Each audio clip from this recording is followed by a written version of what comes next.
안녕하십니까. 주사위 채널의 정 소장입니다. 자, 먼저 투자 주의사항 한번 읽고 넘어가도록 하겠습니다. 정 소장의 종목 리뷰는 추천 종목이 아니며 수익을 보장하지 않습니다. 시장에서 돋보인 주요 종목을 정 소장의 시각에서 재해석한 것일 뿐입니다. 투자는 개인의 판단에 의해서 결정하시기 바랍니다. 자, 투자 주의사항 한번 읽어봤고요. 자, 2022년 2월 9일 종목 리뷰를 한번 해보도록 하겠습니다. 자, 지금 여러분들 종목들 보이시는지 모르겠습니다만은 대부분이 금융주입니다. 어, 그래서 오늘 뭐 금융주만 가지고 나왔냐라고 하실 수도 있겠습니다만, 어, 제가 볼 때 저는 지금 그 20일 그 신고가 위주로 이렇게 종목을 리뷰를 하고 있는데요.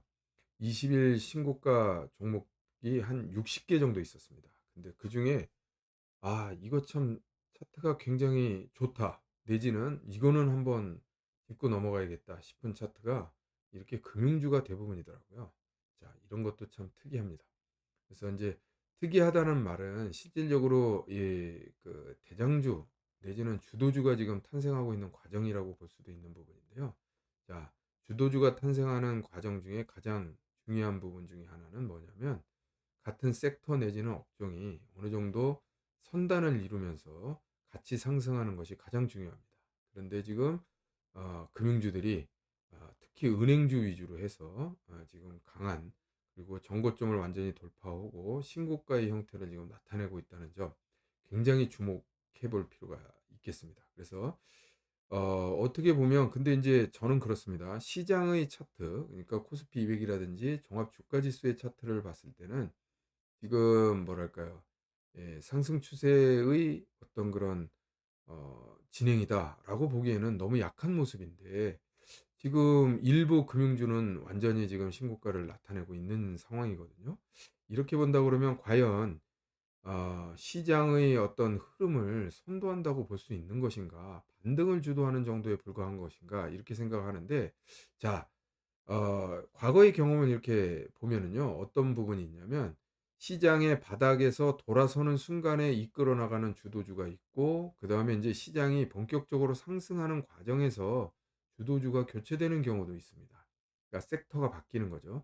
근데 지금 인플레이션과 그리고 또 인플레이션에 의한 금리 상승 이런 부분들을 감안할 때 실질적으로 이렇게 금융주가 아 지금 어떻게 보면 바닥권에서부터 힘을 받치기 시작을 해서 계속 지속적으로 상승을 하는 그런 모습을 보이면서 인제 그 뭐랄까요? 상승률 자체는 상승률은 오히려 인제 다른 업종, 다른 섹터에다가 이렇게 바통을 넘기는 그런 형태도 얼마든지 가능하거든요. 그러니까 인제 1차 주도주라고 할 수가 있는 것이죠. 지금 바닥권을 탈출하는 1차 주도주가 금융주의 형태로 나타나고 있다. 이런 정도로 종목 정리를 한번 해볼 수 있을 것 같습니다. 자, 그러면 지금부터 구체적인 종목들 한번 살펴보도록 하죠. 자, 현대해상입니다. 현대해상 지금 전고점을 완전히 돌파는 못했습니다만 지금 보시다시피 직전 고점을 딱 돌파를 하면서 뭔가의 흐름을 보여주고 있는데 다만 이제 거래량이 좀 더 실렸으면 더 확실하다 이렇게 말씀드릴 수가 있겠는데 거래량이 조금 덜 실린 게 아쉽다 이렇게 말씀드릴 수가 있겠습니다. 뭐 지금 금융주는 엄청나게 저평가되어 있는 상황이라서 실질적으로 뭐 이거 뭐 숫자를 볼 이유가 전혀 없습니다. 숫자는 너무너무 좋고요. 다만 지금 시장에서 관심을 그만큼 받지 못하고 있다. 이런 정도로 이해하면 될 것 같습니다. 자, 그래서 이런 금융주에 대한 어떤 상승은 당연히 상승을 해야 된다라고 보는 것이 맞는 건데 다만 그동안에 상승하지 못했고 아 뭐랄까요? 지지부진한 어떤 흐름을 보였다. 이런 측면에서 마무리하시면 될 것 같습니다. 그래서 투자 전략적인 측면으로 본다 그러면 지수라는 어떤 그 종합주가 지수 그러니까 시장이라는 부분이 아직은 상승 추세로 돌아서지 못했기 때문에 우리가 추격 매수 관점보다는 지속적으로 지금 말씀드립니다만 눌림목 매수의 형태로 접근할 필요가 있겠다. 그래서 최근에 보면 이렇게 종가를 지켜주는 형태의 종가 관리 형태의 그런 모습도 많이 나오기 때문에 우리가 하여튼 마이너스권에 들어가서 돌아서는 그 어떤 그 찬스, 돌아서는 어떤 그 변곡점 이런 부분들을 한번 잡아보는 전략을 사용할 필요가 있겠다. 이렇게 말씀드릴 수가 있겠습니다. 그래서 아, 위에서 사는 게 아니라 조금 눌러주면서 아래에서 산다. 정고점, 그러니까 27,500원 정도가 되겠네요. 27,500원까지의 어떤 눌림목 과정에서 매수를 하고 그다음에 돌파를 하면서 추격 매수 형태로 접근한 것이 옳다. 이런 말씀을 드립니다. 자, 그래서 다음 종목도 한번 볼까요? 신한지주입니다. 이번에는 이제 은행주죠. 근데 실질적으로 신한지주의 경우에는 그 이게 언제인가요? 6월이죠. 지난 6월 정도의 고점을 찍고 지금 장기간 어떻게 보면 지루한 횡보 내지는 박스권을 이제 돌파하는 과정. 거래량도 지금 조금 붙었죠. 그리고 지금 아까 현대해상도 그렇습니다만 수급이 외국인 수급과 기관 수급이 지속적으로 지금 나오고 있다는 거예요. 근데 지속적으로 나왔지만 지금 어떻습니까? 주가의 흐름은 그렇게 크게 상승하지 못했다. 이제 고점을 돌파하는 그런 형국이다. 차트상으로는 가장 좋은 모습입니다. 거래량이 여기서 조금만 더 나와줬다 그러면 정말 좋았을 것 같은데 거래량이 조금 부족한 게 아쉽습니다. 이런 거래량의 부족 부분도 어떻게 보면 지금 당장의 주도의 역할을 한다기보다는 시장이 충분히 돌아선 다음에 그야말로 본격적인 상승, 그러니까 상승의 강도가 강화되는 그런 형태가 나타날 공산이 크다. 그래서 지금 눌림목의 형태는 언제든지 한번 해볼 수 있는 그런 투자 전략이다. 그러니까 조정을 보인다? 그럼 과감하게 한번 들어가 보고 그 뭐랄까요? 예, 이 주식 수를 늘려가는 형태, 이런 형태로 접근하는 것이 옳다. 이런 말씀을 드립니다. 신한지주 역시 굳이 숫자를 볼 필요가 전혀 없는 너무너무 지금 어떻게 보면 저평가되어 있는 그런 모습이다. 이렇게 말씀드릴 수가 있을 것 같습니다. 자, 다음 종목 볼까요? 하나금융지주죠. 하나금융지주가 사실은 여러분들이 아시는지 모르겠습니다만 은행 업종 중에서는 가장 수익성을 추구하는 그런 은행으로 알려져 있습니다. 그래서 여러분들이 이 이익 모멘텀이라든지 이런 부분을 볼 때는 그 이익 모멘텀만으로 움직일 수는 없는 거예요. 왜냐하면 은행이라는 건 어떻게 보면 그냥 좀 속된 표현으로 돈 장사를 하는 부분이기 때문에 돈 장사라는 게 어떻습니까? 너무 공격적으로 나가다가 보면 잘못하면 그 돈을 안 갚는 형태가 발생할 수도 있어요. 그렇기 때문에 수익성을 너무 추구하다 보면 안정성을 해치는 경우가 있습니다. 그렇기 때문에 실질적으로 일반 제조업 같은 경우에는 그 원가가 적기 때문에 원가라는 부분이 있기 때문에 수익률을 포기하는 선에서 어떻게 보면 이 뭐랄까 손실을 줄일 수 있는 부분이지만 이게 돈 장사는 어떻습니까? 돈은 그 돈 자체가 원가잖아요. 그러니까 만약에 아, 그리고 예를 들어서 지금 그 대출 이자가 5%다 그러면 5% 먹으려고 원금 90 그러니까 원금의 100% 100만 원이다 그러면 100만 원을 빌려줬다 그러면 100만 원을 몽땅 잃어버릴 수 있는 그런 리스크가 굉장히 큰 것이죠. 그렇기 때문에 실질적으로 이 돈 장사는 수익성도 중요하지만 안정성이 최고입니다. 그래서 안정성이 담보되어야만 그다음에 수익성을 그다음에 추구하는 것이지. 그러니까 이제 말이 좀 길어집니다만 그래서 하나은행은 상당히 수익성을 추구하는 그런 은행이다. 그러니까 그런 그 뭐랄까 회사다 이렇게 말씀드릴 수가 있겠고 다만 그렇기 때문에 그 공격적인 수익성을 추구한다고 해서 뭐 주가가 그렇게 다르다는 뜻은 아닙니다. 그렇지만 수익성이 각광을 받을 때 그러니까 결국은 부도율이라든지 신용 위험이 없을 때의 그 수익성 부분은 하나금융지주가 가장 크다. 그래서 보시다시피 아까 신한지주 같은 경우에는 고점을 돌파를 하려면 아직 좀 여유가 있었는데 지금은 이제 완전히 고점 돌파를 하는 그런 모습입니다. 자, 관건은 뭐냐면 계속 말씀드립니다만 지금 거래량이 좀 부족합니다. 그렇기 때문에 실질적으로 이게 지금 돌파해서 내일 뭐 옵션 만기 때문에 변동성으로 인해서 아니면 또 미국 시장이라든지 나스닥이라든지 이런 부분이 오르다 보니까 안심하고 상승할 수 있는 그런 부분이 나타날 수도 있는데 그렇다고 해서 쫓아갈 필요는 없다. 거래량이 지금 일정 부분 좀 부족한 형편이다. 이렇게 말씀드릴 수가 있겠습니다. 그렇지만 계속 말씀드리지만 이 금융주의 어떤 그런 숫자는 굉장히 좋은 상황이기 때문에 뭐 회사 자체 그리고 종목 자체를 뭐 뭐랄까요 이렇게 두려워할 필요는 전혀 없죠. 그렇기 때문에 눌러주는 형태에서는 얼마든지 들어가 볼 수 있겠다. 이런 말씀을 드릴 수가 있겠습니다. 자, 그래서 또 다음 종목을 한번 볼까요? 다음 종목은 KB금융입니다. 예, 역시 또 은행주 지금 계속 말씀드리는데 참 재밌습니다. 어떻게 보면 신한금융지주, 하나금융지주, 그다음에 KB금융. 근데 KB금융이 차트상으로는 가장 좋습니다. 이제 완벽하게 정고점을 돌파를 해서 그야말로 신고가의 영역으로 이미 들어갔습니다. 이미 들어가는데 자, 여러분 보십시오. 제가 볼린저 밴드 몇 번 얘기를 했습니다만 볼린저 밴드가 확산하는 과정에서 뭔가의 어떤 그 주가의 아, 급격한 이런 상승이 나타나는데 지금 이 아랫부분이 오히려 변동성이 축소되고 있습니다. 변동성이 축소된다는 것은 그만큼 어떻게 보면 조정의 가능성이 있다라는 부분이죠. 그래서 이런 부분들을 다 감안할 때 그러니까 이게 무슨 소리냐면 그 볼린저 밴드가 핵심은 뭐냐면요. 이 지금 상단 밴드가 있고 하단 밴드가 있지 않습니까? 이 안에 95%의 확률로 이 안에서 움직인다는 거예요. 그러니까 이 밖을 벗어난다는 건 5%의 확률인 거예요. 그런데 지금 변동성이 점점 축소된다는 것은 이제 어떻게 된 겁니까? 그야말로 어 위든 아래든 95%의 확률이 좁아지고 있는 거니까 그걸 벗어날 확률이 높다라는 뜻이 되는 거고 그다음에 확대된다는 것은 그만큼 인제 뭐랄까요? 변동성이 커진다는 뜻이죠.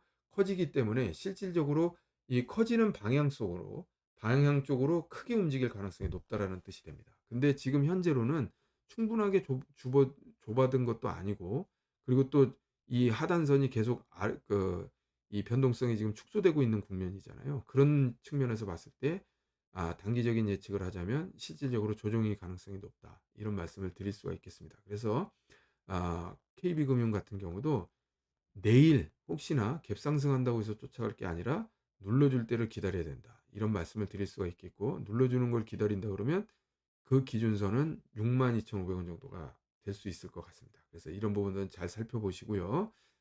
눌러줄 때 적극적으로 한번 일정 부분 투자를 해보는 것도 괜찮겠다. 이런 말씀을 드릴 수가 있겠습니다. 자, 다음은요. 다음은 이제 그 신고가형 종목이 아니라 박스권 돌파 내지는 바닥권 돌파형 종목입니다.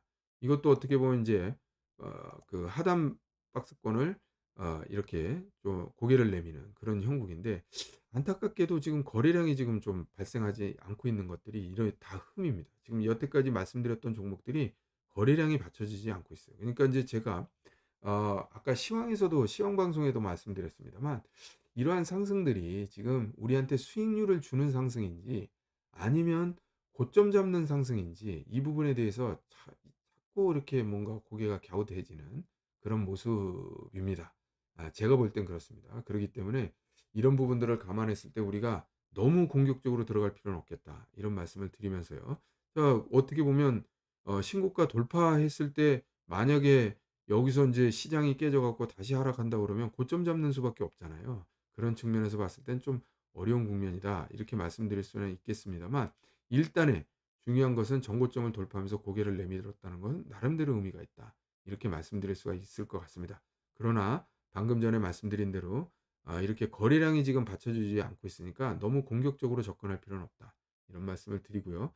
LX 인터내셔널 같은 경우는 굉장히 예전에 LG 상사였죠. 이 계열 분리하기 전에는요.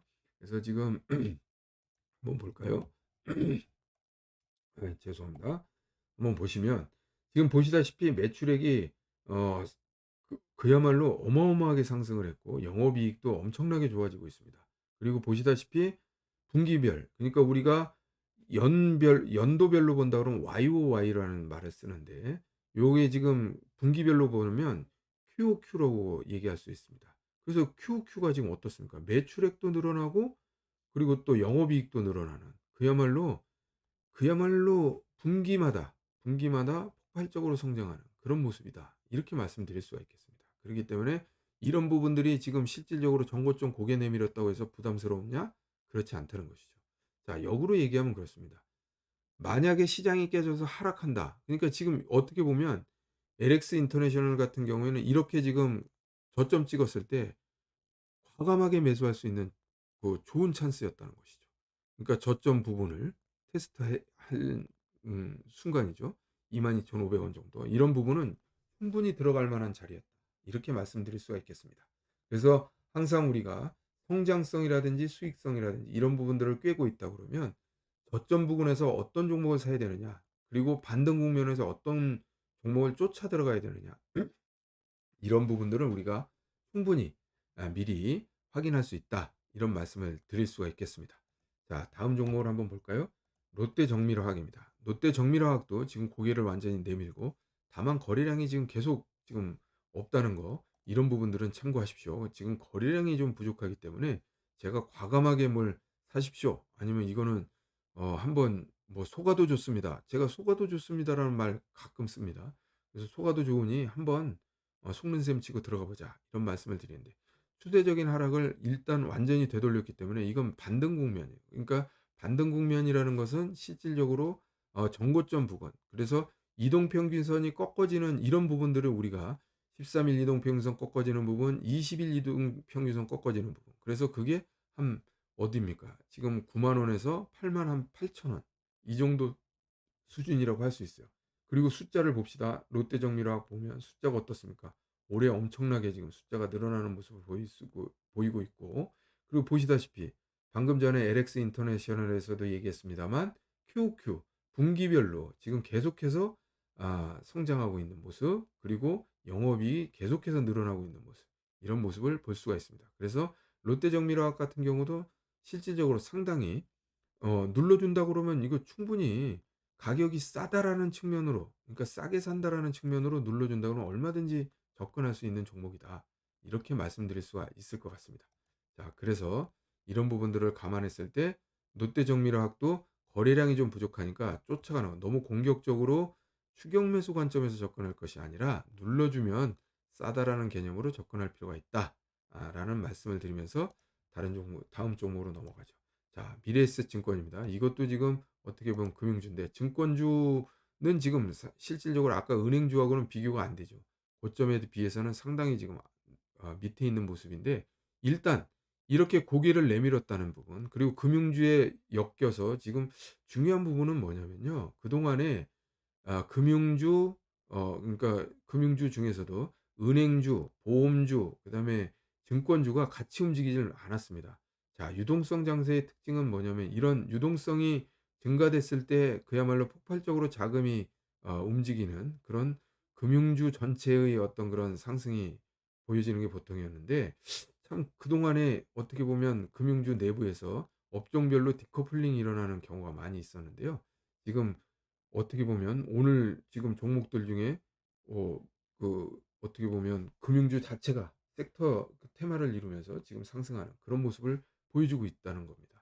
자, 이런 것들이 향후 당장은 아니더라도 일단은 아 그 시장 전체의 어떤 상승 추세가 확연히 드러났을 때 강력한 주도주가 지금 금융주부터 시작되는 게 아니냐, 이런 생각을 자꾸 하게 되는 것이죠. 그래서 그런 측면에서 유의 있게 보시라고 제가 말씀을 드려 봅니다. 역시 지금 현재 상황에서는 이 뭐랄까요, 거래량이 좀 부족한 부분, 이런 부분들은 조금 우리가 감안해야겠다라는 말씀을 드리고요. 자, 잠깐만요. 이거는 숫자를 한번 보시죠. 기업 분석 숫자를 한번 보도록 하겠습니다. 자, 숫자를 보시면 뭐 근데 실질적으로 요게 인제 지금 보십시오.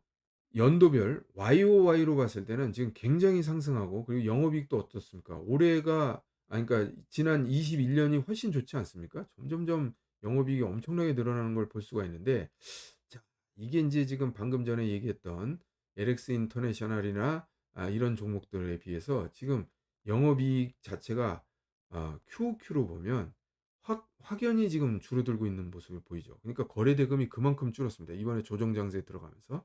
이런 부분들이 좀 리스크가 있다. 그렇다고 본다면 지금 이거 인제 바닥 찍고 올라간다고 그러면 모르겠는데, 바닥이라고 얘기하기에는 쪼끔 어려운 부분이 있죠. 그렇다 그러면 예를 들어서 여기서 상승 추세로 가야, 그래야 거래 대금도 늘 것이고 거래량도 늘게 될 것인데, 그래야만 또 증권주는 의미 있는 그런 수익성 확보가 가능하지 않겠습니까? 그런 측면에서 봤을 때 일단의 추격 매수는 불가능하다, 불가하다, 이런 말씀을 드릴 수가 있겠습니다. 그래서 결국 마찬가지로 눌러주는 형태, 8,750원 정도를 놓고 눌러주는 형태라 그러면 싸다는 관점으로 우리가 접근할 수 있겠습니다만은, 241 이동평균선 앞에 두고 돌파하는 관점에서 너무 공격적으로 쫓아가는 매매는 지양해야겠다, 이렇게 말씀드릴 수가 있을 것 같습니다. 자, 오늘의 마지막 종목입니다. 클리오입니다. 클리오도 저점 찍고 지금 올라가는 모습인데 역시 거래량이 그렇게 받쳐지지 않고 있는 모습입니다. 어떻게 보면 거래량이 이렇게 없다는 건 사실은 여기서 지금 여러분들이 그건 아셔야 돼요. 신용 물량이 지금 거의 한 2조 원이 넘게 신용이 인제 뭐랄까요? 악성 매물이 없어지다 보니까 여기에 지금 올라가면서 거래량이 안 터지고도 이렇게 가볍게 올라가게 됩니다. 그러니까 신용이 없어진다 그러면 신용 물량이 신용 매물이 어느 정도 소화가 됐다고 친다 그러면 그러니까 신용 물량이 줄어들면 줄어들수록 여러분 공매도가 중요한 게 아니라 매물이 없다는 것도 이렇게 중요합니다. 가볍게 올라갈 수가 있는 것이죠. 그래서 이런 부분들 한번 보시고요. 다만 인제 이런 것도 지금 현재 장기적인 측면에서 조금씩 조금씩 떨어지면서 뭐랄까요? 기간적인 측면에서 그리고 또 가격적인 측면에서 조금씩 조금씩 떨어지면서 진짜 줄줄 흘러내려서 3만 원에 가까웠던 종목이 지금 거의 반토막이 나다시피 지금 떨어졌거든요. 그러고 나서 반등을 하는 겁니다. 그러기 때문에 실질적으로 이게 인제 그렇다고 반등한다고 바로 전고점을 위협한다? 이건 있을 수 없는 일입니다. 그렇기 때문에 지금 240일 이동 평균선을 봤을 때 간격이 240일 이동 평균선이 대략 21,000 원이라고 한다면 지금 1,500원 정도거든요. 그럼 1,500 원이면 지금 19,000 원이니까 실질적으로 한 7% 에서 8% 정도밖에 안 됩니다. 간격이 좁다는 거죠. 그렇다고 보면 지금 쫓아가서 쫓아 들어가는 매수보다는 그니까 간격이 지금 10%도 안 되는 7-8% 짜리를 보고 예를 들면 여기서 쫓아 들어가야 된다? 그건 아닌 것이죠. 그렇기 때문에 우리는 철저하게 눌림목의 관점에서 접근해야 할 필요가 있다. 이런 말씀을 드릴 수가 있는데 다만 이 회사가 과연 그럴 만한 회사인지 이런 것들은 살펴볼 필요가 있겠죠. 그래서 가장 중요한 거는 이렇게 중소형 종목에서 중요한 부분은 매출액이 급등하느냐의 여부 이런 부분들이 중요한데 실질적으로 보면 매출액이라든지 영업이익이라든지 이런 부분들이 크게 움직이지 않는 모습입니다. 그러니까 실질적인 측면에서 봤을 때 이것 몇 년의 어떤 평균적인 측면이잖아요. 그러니까 자 그렇다 그러면 이런 부분들은 우리가 어떻게 투자 전략을 세워야 될까요? 240일 이동 평균선이 1년 평균이니까 이것보다 240일 이동 평균선보다 한참 많이 떨어졌을 때 저점 매수. 왜? 이 회사는 지금 적자 회사가 아닙니다. 그런데 지금 연애 평균보다 연애 평균보다 1 년의 평균보다 지금 현저히 낮은 가격 그러니까 21,000 원에서 16,000원 선이다. 그러면 거의 한 5,000 원이 작은 거잖아요. 5,000 원이면 30% 이상 할인받고 있다는 뜻입니다. 평균보다 아래에 있다는 뜻이죠. 그렇다고 본다 그러면 이런 정도 수준이라면 충분히 들어갈 필요가 있겠다. 그리고 또 연평균 정도로 간다? 그러면 이익 실현할 필요가 있겠다. 왜냐하면 연평균 정도가 적절한 수준이라고 할 수가 있죠. 왜? 3년 동안 매출이익이 크게 는 것도 아니고요. 그다음에 영업이익이 크게 는 것도 아닙니다. 꾸준하게 지켜왔기 때문에 그렇다고 본다 그러면 1 년의 평균 정도 수준의 어떤 그런 거라 그러면 충분히 어떤 그런 어 뭐랄까요? 가격 유지 정도를 바라볼 수가 있는 거죠. 물론 모멘텀이나 분기별의 어떤 그런 상황들에 따라서 숫자의 변화에 따라서 이동 평균보다 좀 높은 상황에서 높은 그러니까 지금 고점도 한번 올라갔다 내려온 거 아닙니까? 그러니까 이렇게 파동을 그리면서 올라갔다 내려갔다 하는데 이러한 펀더멘탈을 가진 종목들은 사실 조금 밑에서 사야 된다. 싸게 사야 된다라는 개념이 가장 중요하다라는 부분입니다. 성장하는 종목은요. 싸게 사는 게 중요한 게 아니라 올라갈 때를 기다려서 올라가는 순간을 쫓아가는 매매가 필요한 거죠. 왜냐하면 계속 상승하기 때문에 이게 떨어지는 걸 기다리다 보면 한없이 기다리는 시간이 길어집니다. 그리고 또 성장주는 그만큼 고평가가 됐기 때문에 한번 하락할 때 크게 하락을 합니다. 그렇다고 그러면 우리는 떨어지는 걸 싸다고 해서 사야 될까요? 사실은 성장주의 하락은 어떻게 보면 싸다 비싸다로 접근하는 게 아니라 그 성장이 유지되느냐 안 유지 그러니까 유지되는 것을 결국은 성장세를 유지 못하느냐 이게 인제 관건이 되는 것입니다. 그렇게 따진다 그러면 결국은 올라가는 거를 쫓아가는 추격 매수 그리고 추세 매매, 상승 추세를 탔을 때 쫓아가는 그런 매매를 해야 되는 것이 옳다. 이렇게 말씀드릴 수가 있는 것이죠. 그러나 방금 전에 말씀드렸던 이 클리오 같은 종목들은 오히려 뭐랄까요? 싸게 사는 매매, 가치주 접근 방법으로 매매를 하는 것이 훨씬 적절한 투자 전략이다. 이렇게 말씀드리면서 어 종목 리뷰를 한번 마쳐 보도록 하겠습니다. 그래서 여러분들 자 내일은 옵션 만기일입니다. 옵션 만기를 맞이해서 변동성이 일부 나타날 가능성이 큽니다. 그래서 변동성이 커지면 커질수록 우리는 1차적으로 특히나 오전에 고점 찍고 떨어진다고 한다 그러면 떨어지는 걸 확인하는 순간에 우리가 현금 확보에 노력을 해야겠다. 그렇다고 발을 빼라는 뜻이 아닙니다. 일부 수익성 위주로 아 현금 확보를 하고 그다음에 또 한 가지는 뭡니까? 바로 덜 떨어진 거. 그러니까 내가 마이너스가 5%인 종목과 마이너스 30%인 종목이 있다. 이렇게 할 때는 마이너스 5% 짜리를 정리하면서 현금을 마련하는 그런 전략을 활용하시길 바라겠습니다. 자, 그래서 오늘 종목 리뷰를 이것으로 마치고요. 여러분들 좋은 밤 되시고 내일 또 좋은 종목을 가지고 다시 인사드리도록 하겠습니다. 감사합니다.